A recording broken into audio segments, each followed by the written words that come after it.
babugujje okwagala tubena tukusaba nga tuyita Yesu Kristo Mukama waffe. Abagole baffe bagenda kuyimuka ate ffe abalala tuule. Buli kinnoomu agenda kujja ateeka emikono gye mu ngalo za Nankulu alagaanye Omukama okumunywererako obulamu bwe bwonna mu kibiina kino eky'abasisita eky'Omusamaliya omulungi. Ate ajja kujja ku ataali asse omukono kiragaano kye.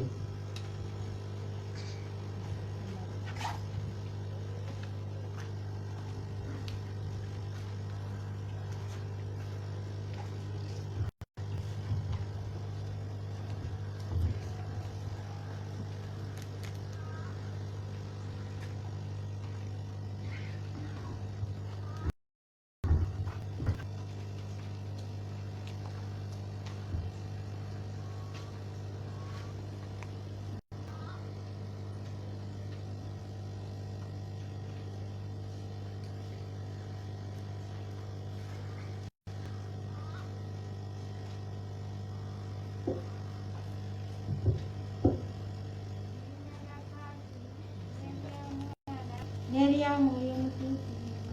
Amiina. Nze Sista Maria Anet Nakali mu mikono gyo nnyabo Nankulu ne mu maaso g'Ekitange Ssaabasumba ne mu ga Sista bannange ne mu g'Eklezia ya Katonda akungaanidde wano ndagaanya Katonda okuba omutukuvu omwavu era omuwulize nga bw'ebiragiddwa amateeka g'ekibiina ky'abasisita ab'Omusamaliya omulungi. Obweyamo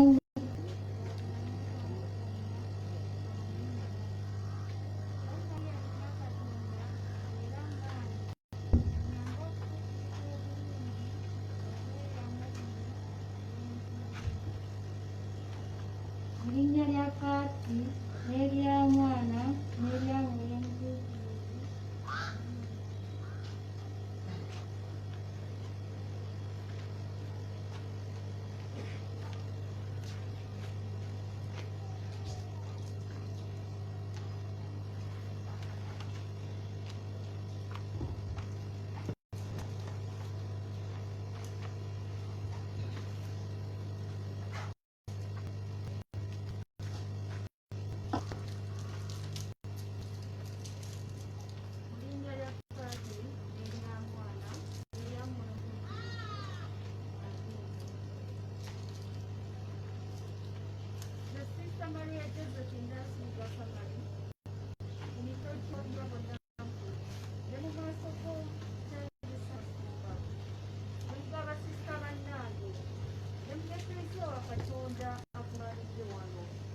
Ndagaanya Katonda okuba omutukuvu omwavu era omuwulize nga bwe biragiddwa mu mateeka g'ekibiina ky'abasisita ab'Omusamaliya omulungi.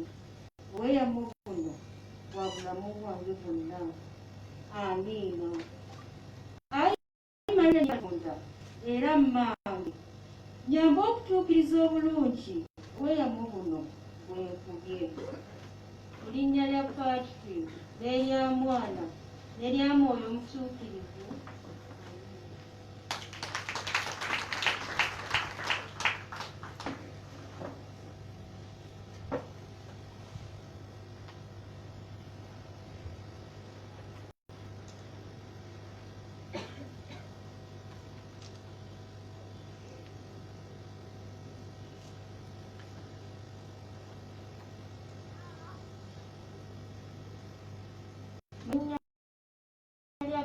N'erya Mwana n'erya Mwoyo Mutuukirivu. Amiina.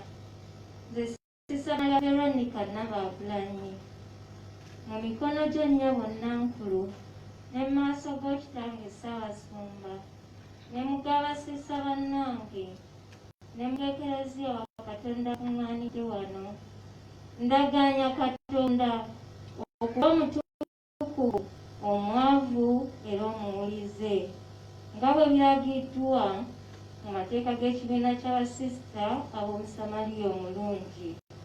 Obweyamo buno bwa bulamu bwange bwonna. Amiina.